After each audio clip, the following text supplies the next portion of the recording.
Welcome to Eklavya study point and I am Sachin. और आज की इस वीडियो में हम क्लास 12th की होम साइंस का जो आपका 11th चैप्टर है फैशन डिजाइन और व्यापार, इसका पार्ट 2 करने वाले हैं। और मैं आपको बताना चाहूंगा पार्ट 1 हमने ऑलरेडी बना दिया है। अगर आपने वो वीडियो नहीं देखी है तो आप प्लीज डिस्क्रिप्शन में आपको लिंक दे दिया जाएगा, वहां से आप वीडियो को देख लीजिएगा।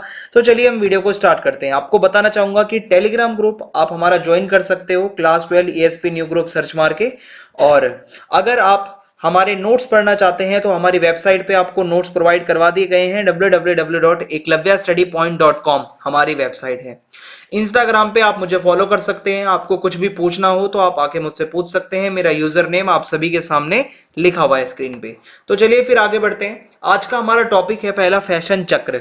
तो फैशन चक्र क्या होता है कि फैशन चक्र को उन चरणों के रूप में परिभाषित किया जा सकता है जिनमें कोई फैशन आता है और बदल जाता है। यानी कि कोई भी फैशन होता है, देखो कोई फैशन आता है, फिर वो पुराना हो जाता है, फिर वो धीरे धीरे धीरे धीरे बिल्कुल बदल जाता है और नया फैशन आ जाता है। तो ये एक पूरा चक्र चलता है, ठीक है। तो सरल तरीके में कहें तो जिस तरीके से फैशन बदलता है उसी को हम फैशन चक्र कहते हैं। इसके टोटल 5 स्टेप्स होते हैं, 5 चरण होते हैं। मैं आपको पांचों चरण अच्छे से समझा दूंगा। पहला है शैली की प्रस्तुति, यानी कि जो भी डिजाइन है उसकी पेशकश। तो डिजाइनर अपने रचनात्मक विचारों के आधार पर नए नए डिजाइन एवं शैली के परिधान बनाकर लोगों के समक्ष पेश करते हैं। जो फैशन डिजाइनर होते हैं वो नए नए डिजाइन बना के लोगों के सामने लाते हैं, और अगर लोगों को पसंद आ गया तो वो एकदम फैशन बन जाता है।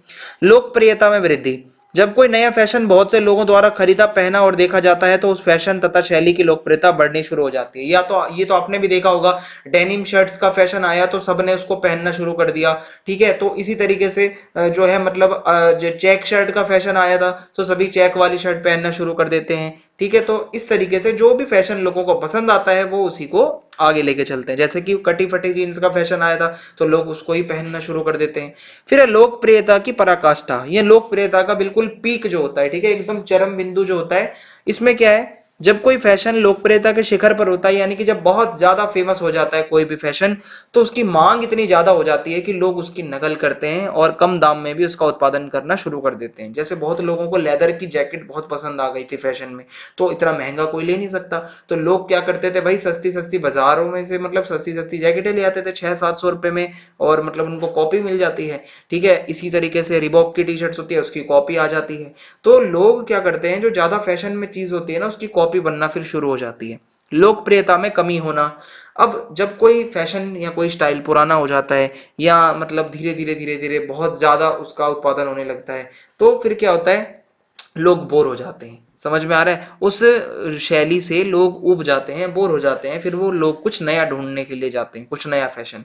शैली का परित्याग, फैशन चक्र का सबसे लास्ट पॉइंट यही होता है कि जो मतलब पहले वाली जो मांग है, ठीक है, जो मतलब कपड़े की मांग है, अगर उसकी बिक्री मांग खत्म हो जाए तो जो भी मतलब जो फैशन के जो प्रेमी होते हैं, ये थोड़ा सा टाइपिंग मिस्टेक है, फैशन के जो प्रेमी होते हैं वो नए फैशन को अपनाने लगते हैं, ठीक है। अगर वो मतलब धीरे धीरे अगर उसकी बिक्री खत्म हो जाती है पहले वाले फैशन की। अब है फैशन व्यापार, ठीक है। ये इंपॉर्टेंट टॉपिक है। पहले मैं आपको इसका एक इंट्रोडक्शन बता देता हूं, और वो इंट्रोडक्शन कुछ इस तरीके से है कि यहाँ पे fashion merchandising refers to the planning required to have the right merchandise, okay.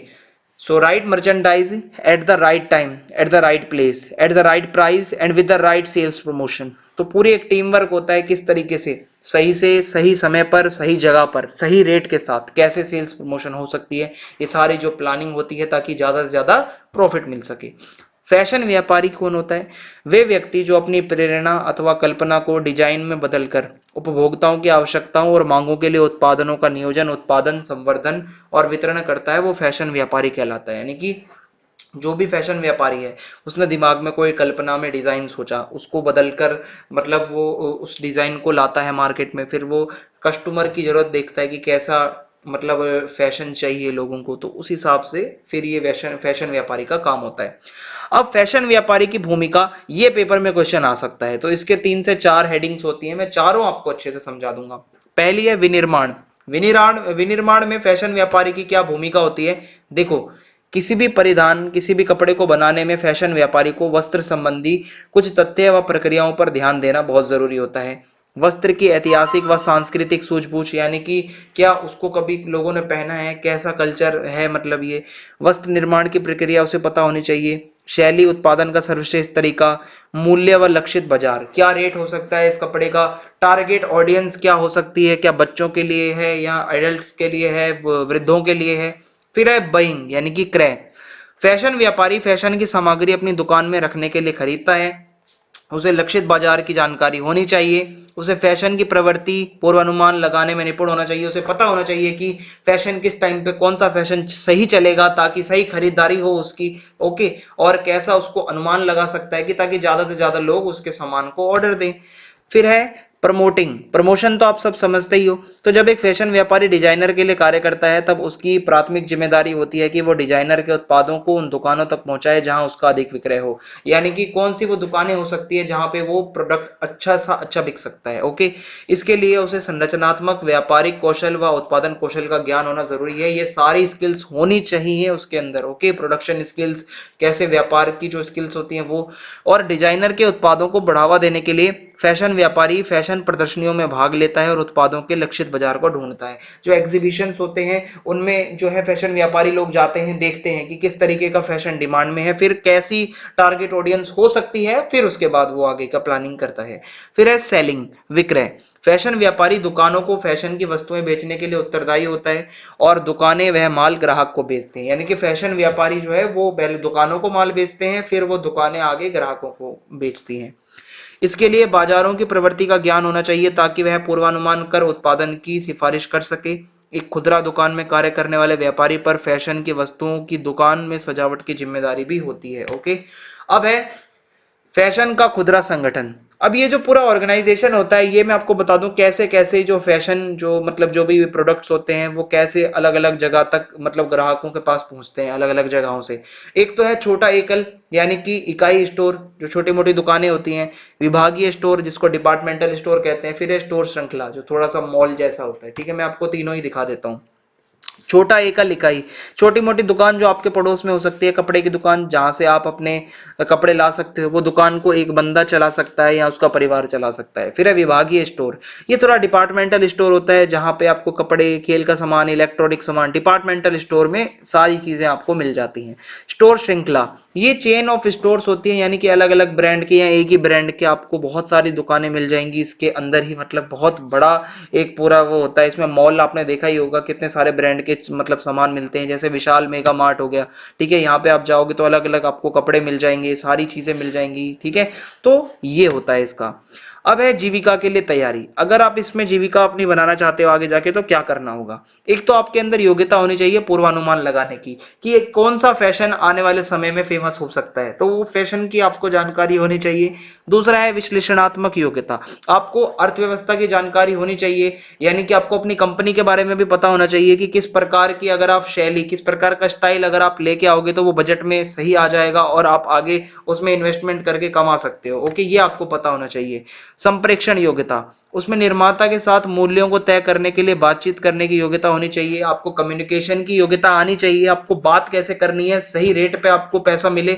Okay, शैली व व्यापार बोध का ज्ञान होना, आपको स्टाइल के बारे में बहुत अच्छे से पता होना चाहिए, व्यापार के बारे में आपको अच्छे से पता होना चाहिए। फिर है शैक्षिक योग्यता, तो फैशन व्यापार में आप सर्टिफिकेट कोर्स या कोई डिप्लोमा या डिग्री कार्यक्रम आपने किया हुआ हो। फैशन व्यापार से संबंधित 2 वर्षीय स्नातकोत्तर कार्यक्रम कोई। ठीक है, और फैशन डिजाइन अथवा फैशन व्यापार में 4 वर्षीय स्नातक की कोई उपाधि कार्यक्रम कोई डिग्री आपने ऐसी ली हो। ओके, तो ये आपके लिए होना चाहिए जरूरी। कार्य क्षेत्र स्कोप क्या हो सकता है इसका, तो दृश्य व्यापार डिजाइनर, इसमें आपके लिए शोकेस में प्रदर्शन करना, दुकानों में सामान व्यवस्था, आकर्षक प्रचार वाक्यों की रचना, पुतलों को आकर्षक ढंग से सजाने का काम, विज्ञापन अभियानों का नेतृत्व, ये सारे काम मिल सकते हैं। फैशन डिजाइनर के रूप में आप काम कर सकते हो, जो कि आप मतलब लोकप्रिय डिजाइनरों के साथ काम कर सकते हो, फेमस लोगों के साथ अपना खुद का फैशन का काम कर सकते हो। और सेट डिजाइनर के रूप में भी आप काम कर सकते हैं, जैसे कि चलचित्र या टीवी, ओके, फिल्मों में, टीवी में, नाटक के सेट में आप डिजाइन कर सकते हो। व्यापार प्रदर्शनों और संग्रहालयों के लिए डिजाइनिंग कर सकते हो। आंतरिक डिजाइनर के रूप में भी आप काम कर सकते हो। ठीक है, किसी जगह को अगर अंदर से सजाना है उसको किस तरीके से आप उसको कर सकते हो। होटल होते हैं, दफ्तर होते हैं, घर होते हैं। ओके, तो ये हो जाएगा। इसी के साथ चैप्टर खत्म होता है। कमेंट करके जरूर बताइएगा वीडियो कैसी लगी। ज्यादा से ज्यादा वीडियो को शेयर कर देना, और आपको अगर वीडियो पसंद आई तो लाइक करना बिल्कुल भी ना भूलें और बेल आइकन दबा दें ताकि आने वाले वीडियोस के नोटिफिकेशन आपको मिलते रहें। जय हिंद, जय भारत, बहुत बहुत धन्यवाद। मिलते हैं नेक्स्ट वीडियो में।